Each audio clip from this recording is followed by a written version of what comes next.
तिथल्या नागरिकांनी तिथल्या प्रमुखांनी सांगितलं की याच मंदिर परिसरात येणाऱ्या भाविकांच्या वरती या पुढच्या उमेदवाराचे जे साजूकपणाचं आव्हान आहेत ना, त्यांच्या बगलबच्च्यांनी दगडाने मारहाण केलेली आहे. कितीतरी तिथं नागरिक शहराच्या त्या मंदिर परिसरात त्यांनी त्या ठिकाणी सांगितलं. मग एकीकडे पाय काढीन हात काढीन म्हणणारे आज पाय आणि हात पकडायला लागले असतील तर तुम्ही जाणून घ्या ही चुकीची माणसं जर मानगुटीवरती बसली तर 40 वर्ष इथल्या भागातल्या तमाम नागरिकांनी जो अन्याय अत्याचार सोसला तो त्या ठिकाणी. आणि काय यांना पाहिजे ते बगलबच्चे वेळोवेळी भागाभागात गेल्यानंतर यांनी केलेल्या भ्रष्टाचाराचे पुरावे असेल आम्ही सांगायला त्या ठिकाणी तयार आहे. आज शहरातले मोक्याचे त्या ठिकाणी प्लॉट असतील, ओपन स्पेस असतील, नगरपालिकेच्या सत्तेचा वापर करून तुम्ही त्या ठिकाणी गिळंकृत करायचं काम आज त्या ठिकाणी तुम्ही केलं. महावीर नगर मधला बजाजचं दुकान आहे, बजाजचं जे शोरूम आहे त्याच्या पुढचा प्लॉट त्या ठिकाणी बंधून तपासा. मी सांगतो ते तपासा. पोलीस स्टेशनला FIR त्या ठिकाणी दाखल आहे. आणि त्यामध्ये हे आंतरराष्ट्रीय जे गप्पा मारतायत ना त्या दिवस देखील कोणता निवडला आहे तो खरेदीचा 26 जानेवारीला खरेदी दाखवली आहे. बंधूंनो, आपल्या देशात कोणत्या भागात कोणत्या तालुक्यात 26 जानेवारीला त्या ठिकाणी शासकीय ऑफिस चालू असते हे मला दाखवून द्या.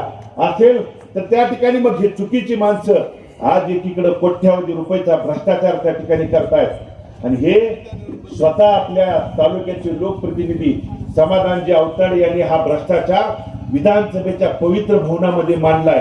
पत्रकार बंधूंना त्याची क्लिप पाहिजे असेल तर मी कधीही तुम्हाला त्या ठिकाणी दाखवू शकतो. आणि त्यांनी ती जागा, प्लॉट, गट नंबर नावासहित त्यांनी त्या ठिकाणी विधान भवनामध्ये मांडली आहे. आणि म्हणून ही जर चुकीची माणसं बंधूंनो समतानगर मध्ये त्या ठिकाणी जावा. यांच्या नगराध्यक्ष पदाच्या काळामध्ये तिथं देखील एक महत्वाचा भूखंड आणि प्लॉट हडपण्याचा प्रकार झाला होता. पण तिथले शुद्ध नागरिकांनी तो हाणून पाडण्याचं काम त्या दरम्यान केलं बंधूंनो. मग ही चुकीची माणसं जर उद्या त्या ठिकाणी बसली, दंडेलशाही, दडपशाही, गुंडशाही प्रवृत्तीची जर माणसं उद्या नगरपालिकेच्या निवडणुकीच्या निमित्तानं आली तर इथल्या माझ्या माता भगिनी, माझ्या त्या ठिकाणी शाळा कॉलेजला जाणाऱ्या मुली देखील सुरक्षित राहणार नाहीत. आणि हिंच्या सुरक्षितेसाठी, यांच्या भविष्यातल्या आरोग्यांच्या विषयी, इथल्या नागरिकांच्या पिण्याच्या पाण्याच्या समस्येविषयी धुळीनं त्या ठिकाणी छातीत चिखल होण्याची या आज परिस्थिती आमच्या नागरिकांच्यावरती आलेली आहे. तुम्ही त्या ठिकाणी बोलायला तयार नाही. मात्र मुद्द्यावर बाजूला सोडून वैयक्तिक टीका टिप्पणी करून आमच्या इथल्या ज्या नागरिकांना आज घरपट्टी पाणीपट्टीच्या नावाखाली हजारो रुपयांचा त्या ठिकाणी त्यांच्यावरती वेगळा कर किंवा वेगळी त्या ठिकाणी भाडेपट्टा तुम्ही वाढवण्याची भूमिका त्या ठिकाणी पार पडता. आणि याच्यातून दिलासा देण्यासाठी तीर्थक्षेत्र विकास आघाडी या निमित्तानं पुढे येते आहे. आणि म्हणून त्यासाठी तुमच्या आशीर्वादाची, पाठबळाची त्या ठिकाणी गरज आहे. आणि ती देण्याची उद्याच्या 2 तारखेला द्यावी ही विनंती या निमित्तानं करत असताना आज टीका टिप्पणीच्या या वैयक्तिक द्वेषातून, वैयक्तिक कारणातून तुमच्यावरती, कधी माझ्यावरती असेल, कधी काकांच्यावरती खालच्या पातळीला जाऊन त्या ठिकाणी बोलले जात असतील.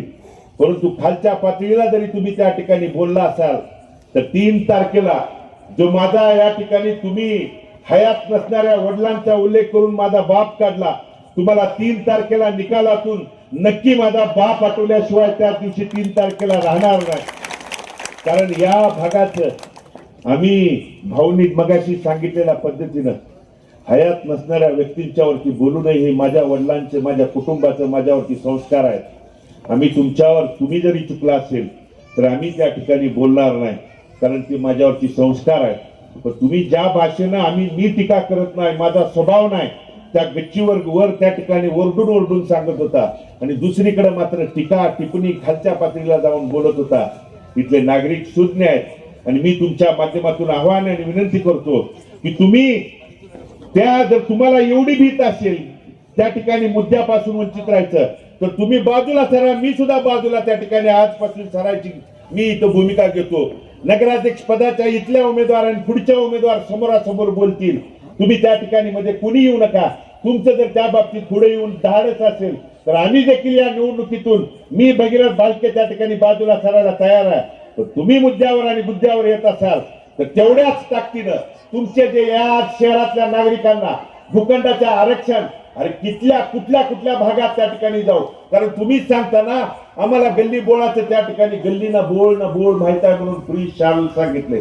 माहित असणार ना बंधून यांना गल्ली बोळ, कुठल्या गल्लीत कुठल्या बोळात एखादा ओपन स्पेस आहे का, ओपन प्लॉट आहे का, ह्यांच्यावरच ह्यांचं गेले 40 वर्ष त्या ठिकाणी लक्ष आहे. आणि म्हणून जर तुम्हाला अशी लोक जर चुकीची असतील, अरे आम्ही कधीही तुम्ही बोलवा पुराव्यानिशी येतो. हा आणखी एक पुरावा आज काढून घेतला. पंढरपूर शहरात भाऊ जवळ 13 हेक्टर 85 आर कुटुंबाच्या नावावरती 13 हेक्टर म्हणजे किती झालं बंधू?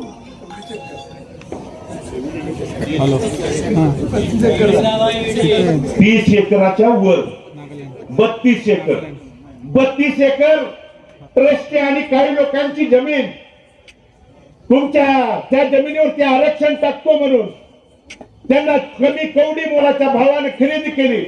पत्रकार बंधूंनो, हा उतारा बघा. त्या उतार्यावरती खालची नावं त्या ठिकाणी वाचतो खरेदी घेणाऱ्याच्या. ऋषिकेश उमेश परिचारक, रोहन प्रशांत परिचारक आणि चिन्मय राजू जोशी, ही 3 नावं आहेत. तुम्ही बघा.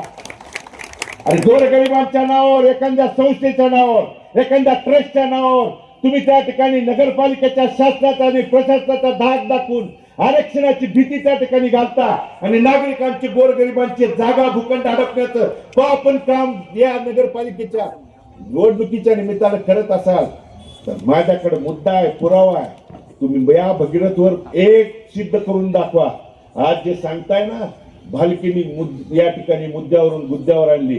भालकेंचा माझ्या वडिलांच्या हयात नसणाऱ्या वडिलांचा देखील 11 वर्षाच्या काळात या तालुक्यात शहरात काम करत असताना कुणाला दादागिरीची दमदाटीची भाषा केली असेल, कुणाला त्या ठिकाणी आरक्षणाच्या नावाखाली फसवणूक केली असेल, कुणाला त्या ठिकाणी पोलीस स्टेशन प्रशासन अधिकाऱ्यांच्याकडून चुकीची वागणूक दिली असेल, एक मुद्दा सिद्ध करा. 27 तारीख आहे, निवडणुकीतून भगीरथ माघार घ्यायला त्या ठिकाणी तयार आहे. पण तुमचे मुद्दे आज जे आम्ही पुराव्यानिशी दाखवतोय ते खुलासा आणि खुडवून टाकायला तुम्ही समोर येणार नाही. फक्त आज या ठिकाणी सभेच्या माध्यमातून बोलायला नाही म्हणल्यानंतर एक पत्रकार बंधू बोलून घेऊन गप एकदम चेहरा गरीबाचा आव आणून बोलायला त्या ठिकाणी सुरुवात केली आहे. पण गरीब इथली मायबाप माझी जनता सुज्ञ आहे. आज मला इथल्या निवडणुकीला काही त्या ठिकाणी देणं घेणं नाही म्हणताय आणि सकाळी 7 वाजल्यापासून घर ना घर बंधूंनो, कधी बघितलं होतं यांनी तुमच्या दारापर्यंत आलेलं? गेल्या 25-30 वर्षातल्या निवडणुका आठवा, कधी तुमच्या दारापर्यंत आले होते यांची? कारण त्यांची विचार करायची वृत्ती येत होती की लोक कार्यकर्ते पदाधिकारी आमच्या दारापर्यंत आले पाहिजेत, आमच्या पायावरती नतमस्तक झाले पाहिजेत. मात्र आज महामानव डॉक्टर बाबासाहेब आंबेडकरांनी दिलेली घटना आणि संविधानाच्या माध्यमातून तीर्थक्षेत्र विकास आघाडीच्या या उमेदवारांच्या सगळ्या उमेदवारांच्या मुळे तुम्हाला दारोदार जावं लागतं ना. तीच खरी तीर्थक्षेत्र विकास आघाडीचा विजय आहे. आणि बंधूंनो, उद्याच्या 2 तारखेला त्या सत्यात उतरवण्यासाठी तुमच्या आशीर्वादाची पाठबळाची त्या ठिकाणी गरज आहे. आणि म्हणून रिक्षा चिन्हासमोरील बटन दाबून हे भयमुक्त, भीतीमुक्त, धूळमुक्त असेल, त्या ठिकाणी खड्डेमुक्त असेल, पिण्याचं स्वच्छ पाणी, त्या ठिकाणी आरोग्याविषयी असेल, आज जे आमच्या नगरपालिकेच्या सत्तेच्या माध्यमातून सांगताय, इथं जवळपास आपल्याला त्या ठिकाणी जी भाजी मंडई होती शेळके वस्तीला मनीषानगर मध्ये 17 वर्ष झालं आता बघितलं ना, ती भाजी मंडई बंद आहे. का तुम्ही या भागात इथं टेरेसवरती बोलला नाही त्या भाजी मंडईवरती? आज इथं जर भाजी घ्यायला जायचं म्हणलं तर खाली आपल्याला शहरात त्या ठिकाणी जावं लागतं. तुम्ही या मुद्द्यावरती बोलायला तयार नाही. मात्र तुम्ही खालच्या पातळीला जाऊन बोलून आमची दिशाभूल करत असाल तर लोक सुज्ञ झालेत. त्यांना 2 मिनिटात कोण खरं बोलतंय कोण खोटं बोलतंय हे त्या ठिकाणी कळतंय. आणि म्हणून उद्याच्या 2 तारखेला आपल्या सगळ्या या गोष्टी, अडचणी, संकट हे दूर करायचे असतील तर तुमच्या आशीर्वादाची बंधूंनो त्या ठिकाणी गरज आहे. की उद्याच्या 2 तारखेला रिक्षा चिन्हासमोरील बटन दाबून आपण आपला आशीर्वाद द्यावा. त्या आपण दिलेल्या आशीर्वादाला तुमच्या तीर्थक्षेत्र विकास आघाडीकडून किंचित भर देखील तडा जाऊ देणार नाही. एवढंच या निमित्तानं अभिवचन देतो. आणि आपण जमला त्याबद्दल अंतःकरणपूर्वक आभार व्यक्त करून मी माझं मनोगत थांबवतो. धन्यवाद. जय हिंद.